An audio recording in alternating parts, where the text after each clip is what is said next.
Good evening, ABR-MarketWatch viewers, gathering here at the close of another eventful day in global finance. The U.S. stock market maintained a steady course today, as investors juggled President Trump's dismissal of Federal Reserve Governor Lisa Cook and the looming Nvidia earnings report. Amidst this balancing act, the S&P 500 inched up slightly, with Nvidia shares rising nearly 1% and Eli Lilly experiencing a 4% surge following promising trial data for its experimental obesity pill. The Dow Jones and Nasdaq also posted modest gains. However, concerns about political influence on the Fed's independence are simmering, as Cook intends to legally challenge Trump's dismissal.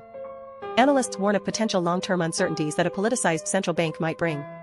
Meanwhile, the US and Europe remain at odds over digital taxes, with Trump imposing potential new tariffs and restrictions. Nvidia shares increased 1%, anticipating their Q3 report tomorrow amid ongoing US-China trade tension uncertainties. Elsewhere, tensions escalated over tariffs, with Trump threatening higher tariffs on chip exports, potentially reigniting conflict with the EU.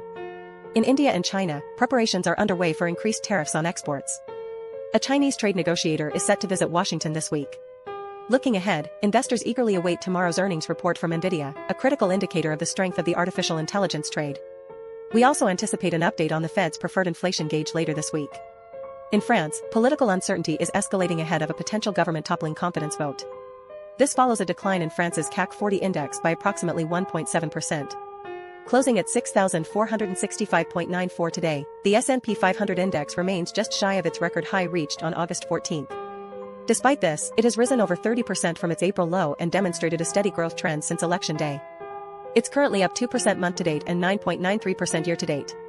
As always, stay tuned for the latest market updates right here on ABR MarketWatch.